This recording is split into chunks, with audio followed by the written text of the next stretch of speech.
Hi, good evening everyone. I'm Aditi, your English educator, and welcoming you to the 10 minute scroll series where we are covering each and every topic in just 10 minutes. So in the last session, we covered a question of chronological order based on the Indian writers, and then I gave you this one homework, and I'm expecting कि वो homework आप सबने किया है, तभी हम उसको अच्छे से डिस्कस कर पाएंगे.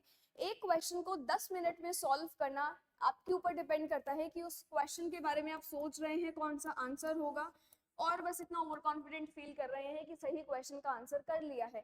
But what about the other options, या फिर हमें ऐसे क्वेश्चंस नहीं आ रहे हैं जिनका ईयर ऑफ बर्थ पूछा है या क्रोनोलॉजिकल ऑर्डर पूछा है, तो यहाँ पे आपका टाइम शुरू होता है जहां से आपको ये पता लगेगा कि यार जब ऐसे तरीके के क्वेश्चंस आते हैं उसके लिए सबसे आसान तरीका क्या है. और सबसे आसान तरीके सिर्फ दो हैं, अपना निमोनिक बिल्ड करना और क्रोनोलॉजिकल ऑर्डर से एलिमिनेशन मेथड को यूज करते रहना.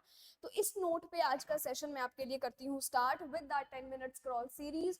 एंड आई होप कि अभी तक ये सीरीज आपको बहुत हेल्पफुल लग रही होगी, आपको बहुत प्रोडक्टिव भी लग रही होगी. इसी के साथ साथ पिछली बार अपन ने इग्निशन किया था. इग्निशन के अंदर प्रीवियस ईयर क्वेश्चंस हमने सॉल्व किए थे पिछले 10 साल के. अब वो तो है हमारे पास, बट इसके अलावा क्या पिछले साल के क्वेश्चंस कर लिए, क्या वो काफी हैं? बिल्कुल भी नहीं. उससे रिलेटेड ट्रेंडिंग क्वेश्चंस आप जब तक सॉल्व नहीं करेंगे आपको पता नहीं लगेगा कि आप कितना पानी में हैं और कितना भी और काम करना बाकी है. इसीलिए मिलकर प्रैक्टिस करेंगे डिटेल्ड एक्सप्लेनेशंस के साथ इन इग्निशन 2.0. तो जिसको भी ऐसा लगता है कि यार मेरी तैयारी तो कहीं ना कहीं है, बट उस तैयारी को मैं चैनलाइज कैसे करूं, कंटेंट मेरे पास है बट मैं उसको डेली प्रैक्टिस में कैसे लेकर आऊं, उन स्टूडेंट्स के लिए ये क्वेश्चन वाला सेशन बहुत हेल्पफुल रहता है. बिकॉज मैंने देखा है specially from the literature and the students that are there with me on YouTube, या आप में से भी बहुत सारे स्टूडेंट्स ऐसे हैं और आपको पता है कि मैं किन किन के लिए ये चीज बोल रही हूँ कि कंटेंट आपके पास है, आपका तैयार है सब, आपको टू द पॉइंट चीजें पता है. आपको कोई ऐसा चाहिए जहां पे जाके आपको कोई एक ऐसा बेस चाहिए जहां पे जाके आप डिटेल में क्वेश्चंस को सॉल्व कर पाए. इस तरीके का प्लेटफॉर्म, इस तरीके का इनिशिएटिव यहाँ पे इधर लिया है JRF अड्डा ने विद फ्यू सब्जेक्ट्स, जिसको हम बोल रहे हैं इग्निशन 2.0. तो बिल्कुल जाके एनरोल कर सकते हैं, बहुत ही जल्दी क्लासेस आपको देखने को मिलेंगी. यहाँ पर हमने लास्ट सीरीज का सेशन एंड किया था विद अ होमवर्क क्वेश्चन. इसको हम सॉल्व करेंगे जहाँ पे अमिताभ घोष की नॉवेल्स को पब्लिकेशन वाले अपने ऑर्डर में जो है रखना है. अब इसको फटाफट से आप क्वेश्चन देखो और इसको सॉल्व करो एंड फिर हम डिस्कस करेंगे इसका explanation. So I am waiting for your answers. थोड़ा सा कुछ सेकंड्स का टाइम लो, डिसाइड करो कि इसका जो है क्या आंसर बन सकता है. इसके लिए आपको एक डेब्यू वर्क पता होना बहुत जरूरी है.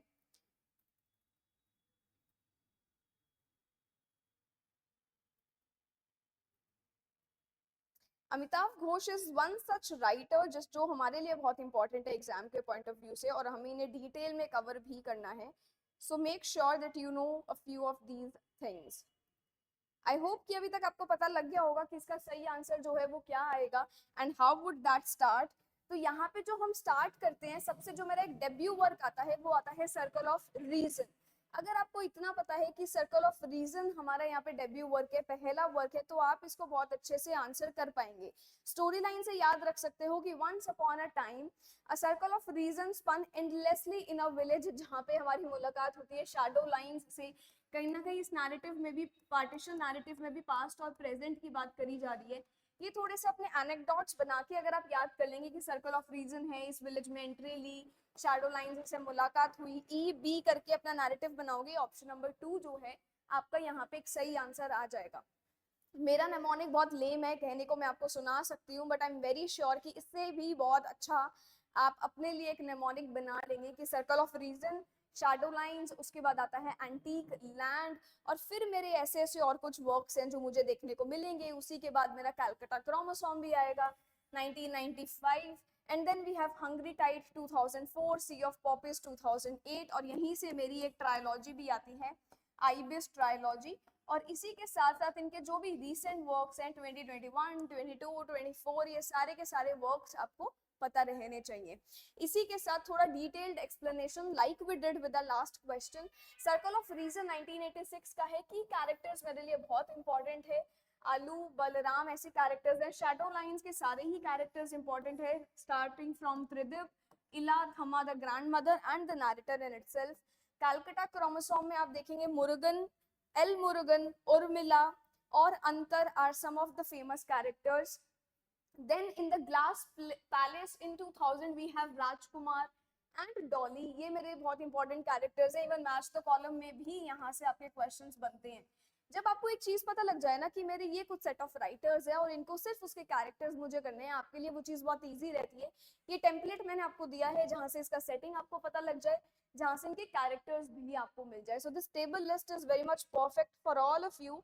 हंगरी टाइड 2004 की मैं बात करूं जिसके अंदर हम एक ऐसी थीम को एक्सप्लोर कर रहे हैं which is related to ecology.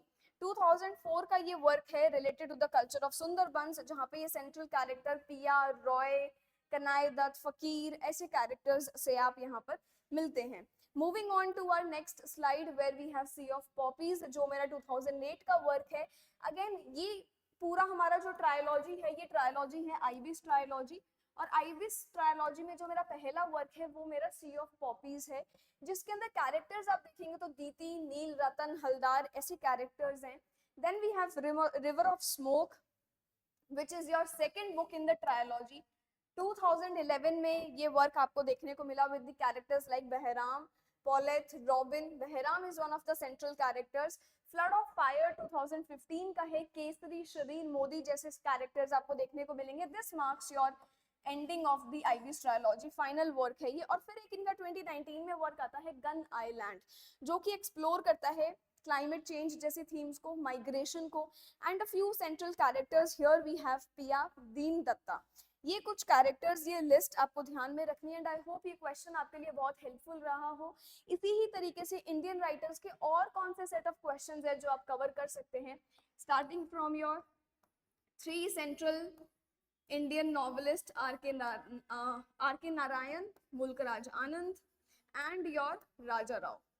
और इसके साथ साथ आप यहाँ पे तोरू दत्त को भी कवर करते हैं, कमला दास को भी कवर करेंगे, and none other than Bhavani Bhattacharya and मनोहर मालगांवकर, श्री अरबिंदो जी, रविंद्रनाथ टैगोर. आप इन सबको भी कवर कर रहे हैं with the list of works in the chronological order. So make sure कि ये सारे works आप कवर कर रहे हैं for better clarification and understanding. English से हैं, ग्रुप ज्वाइन कर लेना for your constant updates and reminders. and इसी के साथ साथ अपनी डेली क्लासेस होती हैं 5 PM जो कि प्रॉपर लाइव क्लासेस हैं. And I'm waiting for marathons and I hope you all are waiting for marathons as well. And teaching aptitude की क्लास हम ले रहे हैं सुबह 10 बजे, तो टाइमिंग्स अपने लिए नोट करके रखो. 10 minutes scroll series अगर आपको अच्छी लग रही है, यूजफुल लग रही है, प्रोडक्टिव लग रही है, then do leave a comment because your feedback is very much needed for me. Quality content आपको मिलता है तो ज्वाइन कर लीजिए, फॉलो कर लीजिए, सब्सक्राइब कर लीजिए. एंड यही अपने सारे ऑफिशियल हैंडल्स हैं, बाकी और कोई भी नहीं है. इसके अलावा जो और हैंडल्स आपको कहीं पे भी देखने को मिले, they are not related to JRF Adda. ठीक है जी. इसके साथ साथ moving on, this is it and will see you another day. Take care of yourselves. Bye bye.